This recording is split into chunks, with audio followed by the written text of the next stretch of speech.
Hi money SPECT investors. FD గురించి చాలామంది అడుగుతున్నారు. దాంట్లో స్ట్రాటజీస్, దాంట్లో ప్రోస్ అండ్ కాన్స్ ఎవరు ఉపయోగపడుతుందో దాని గురించి మాట్లాడదాం. అసలు ఎఫ్‌డి అంటే ఏంటి? Ah, a deposit which gives fixed amount of returns is called FD. ఎఫ్‌డిలో చాలా టైప్స్ ఉంటాయన్నమాట. ఫస్ట్‌దొచ్చి రెగ్యులర్ ఎఫ్‌డి. రెగ్యులర్ ఎఫ్‌డి అంటే ఏంటి? నార్మల్ కామన్ బ్యాంక్స్ ఉంటాయి. ఐసీఐసీఐ, హెచ్‌డిఎఫ్‌సి ఏదో ఒక బ్యాంక్‌కి వెళ్లి మనం ఎఫ్‌డి అని అడిగితే వాళ్ళు ఏం చేస్తారు? వాళ్ళు ఇచ్చే returns 6.5-7% returns ఇస్తారన్నమాట.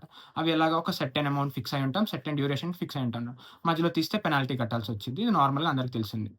సెకండ్‌దొచ్చి cumulative FD. Cumulative FD అంటే ఏంటి? ఇంట్రెస్ట్ మీద ఇంట్రెస్ట్ పడతదనమాట. ఇదొచ్చి సెట్ డ్యూరేషన్ అంతా అయిపోయాక మాత్రమే తీసుకోవడానికవుతదనమాట. థర్డ్‌దొచ్చి non cumulative FD. Non cumulative FD ఏంటంటే సేమ్ క్యుములేటివ్ ఎఫ్‌డి లాగానే హాఫ్ అర్లీ, క్వార్టర్లీ, యాన్యువల్లీ ఈ టైంలో అంటే ఎప్పుడు మంత్లీ కానీ ఎప్పుడు కావాలంటే అప్పుడు విత్ మనకి పెన్షన్ లాగా లేకపోతే డివిడెండ్స్ లాగా వచ్చేలా దాన్ని తీసుకుంటామనమాట ఈ ఎఫ్‌డి నుంచి. ఫోర్త్‌దొచ్చి tax saving FD. Tax saving FD అంటే ఇప్పుడు టాక్స్ పేయర్స్‌కి ఏటీసీ ఉండిద్ది గదా! ఏటీసీ డిడక్షన్స్‌లో వాడుకోవచ్చనమాట ఇది. దీంట్లో ఇన్వెస్ట్ చేసి ఆ టాక్స్‌ని ఎగ్జంప్షన్ జేసుకోవచ్చనమాట. ఏటీసీ అని దాంట్లో. హ్మ్. ఫిఫ్త్‌దొచ్చి senior citizen FD. Senior citizens FD అంటే ఎవరైతే మన పేరెంట్స్ కానీ, మన గ్రాండ్ పేరెంట్స్ కానీ ఉంటారు గదా! వాళ్ళ పేరు మీద తీసుకున్నామంటే నార్మల్ ఎఫ్‌డి కంటే 0.25-0.75% ఎక్కువ ఇంట్రెస్ట్ వస్తదనమాట. ఇది సేఫెస్ట్‌గా ఉంటది గాబట్టి బానే ఉంటది. లాస్ట్‌దొచ్చి ఎన్‌బీఎఫ్‌సి ఎఫ్‌డి అనమాట. ఎన్‌బీఎఫ్‌సి అంటే నాన్ బ్యాంకింగ్ ఫైనాన్షియల్ కంపెనీస్ అనమాట. దీంట్లో రిటర్న్స్ ఎక్కువుంటాయి. అరౌండ్ 9% ఇంట్రెస్ట్ రేట్ ఉండిద్ది. కాపోతే కొంచెం రిస్క్ ఉండిద్దనమాట. ఆ రిస్క్‌తో కూడింది కాబట్టి కానీ కొన్ని ఎన్‌బీఎఫ్‌సిస్‌కి చేసుకోవాలి మనం. బజాజ్ కానీ, కొంచెం శ్రీరామ్ అవన్నీ చేసుకోవాలి. దాంట్లో ఏంటంటే సీజీ అని ఒకటి ఉంటదనమాట.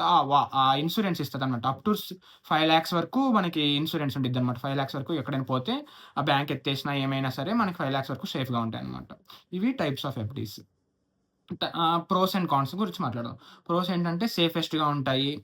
సీనియర్ సిటిజన్స్‌కి బావుంటది. ఇది మొత్తం ప్రశాంతతగా ఉండిద్ది. మార్కెట్ ఎలా పోయినా పర్వాలేదు. ఏమైనా సరేలే పర్వాలేదు. గ్యారంటీ రిటర్న్స్ ఉంటాయి. మళ్ళా టాక్స్ సేవింగ్స్ ఉంటది. అన్నీ ఉంటాయి.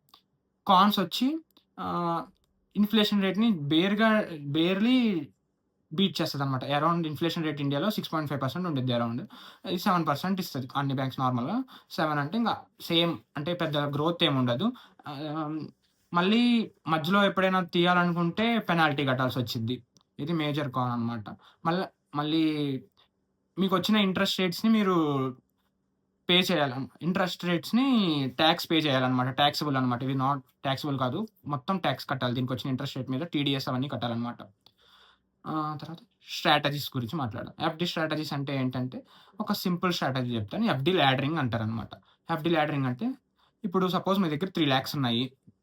3,00,000ని ఒకటే దగ్గర ఎఫ్‌డి పెట్టారనుకో, మధ్యలో ఎప్పుడైనా కావాలనుకుంటే బ్రేక్ చేస్తే మీకు పెనాల్టీ కట్టాల్సొచ్చిద్ది. అదే ఈ ఎఫ్‌డి లాడరింగ్ యూజ్ చేశారనుకోండి, సపోజ్ మొత్తం 3 ఎఫ్‌డీస్ తీసుకుంటాము.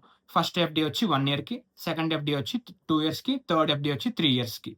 ఆహ్, సేమ్ మూడిటిగా డివైడ్ చేసుకుంటాం. 1,00,000, 1,00,000, 1,00,000గా డివైడ్ చేసుకుంటాం. ఇప్పుడు పెట్టామనుకోండి 1 ఇయర్ తర్వాత ఒకటి మెచ్యూర్ అవుతది. 2 ఇయర్స్ తర్వాత ఇంకోటి మెచ్యూర్ అవుతది. 3 ఇయర్స్ తర్వాత ఇంకోటి మెచ్యూర్ అవుతది.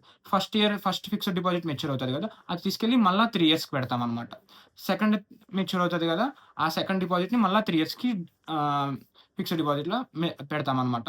మొత్తం ఎలా అంటే అప్పుడు ఇయర్‌కొకటి మెచ్యూర్ అవుతా ఉంటాయి. అప్పుడు ఈజీ లిక్విడిటీ ఉండిద్ది. ఏ ప్రాబ్లమ్ ఉండదు. మళ్ళీ ఇంకొక ప్లస్ పాయింట్ ఏంటంటే ఫిక్స్డ్ డిపాజిట్స్ ద్వారా. ఫిక్స్డ్ డిపాజిట్స్ ఉన్నాయంటే దాని మీద మనం లోన్ తీసుకోవచ్చనమాట. ఆ! ఇంకేమన్నా ఫిక్స్డ్ డిపాజిట్స్ సీనియర్ సిటిజన్స్‌కి, మన పేరెంట్స్ ఏజ్ ఎక్కువున్న వాళ్ళకి బెస్ట్ అనమాట. మళ్ళా ఫైనల్ వెడిక్ట్ వచ్చి ఏజ్ 20-30 వరకు ఉంటే 10-20% ఆఫ్ నెట్ వర్త్‌ని పెట్టుకోవచ్చు ఫిక్స్డ్ డిపాజిట్‌ల. ఎప్పుడైతే ఎమర్జెన్సీ అంటే ఎమర్జెన్సీ కాదు. నార్మల్‌గా 1, 2 ఇయర్స్ వరకు కావాలనుకున్న వాళ్ళు పెట్టుకోవచ్చు. ఏజ్ 30-45 అయితే 20-30% పెట్టుకోవచ్చు. ఏజ్ 45 తర్వాత ఎంతైనా పెట్టుకోవచ్చు. సేఫ్‌గా ఉండాలి కాబట్టి. ఏజ్ పెరిగే కొద్దీ రిస్క్ తగ్గుతది కాబట్టి. హ్మ్. ఎవరికన్నా ఏమన్నా డౌట్స్ ఉంటే నాకు మెసేజ్ చేయండి. Thank you. Thank you for watching.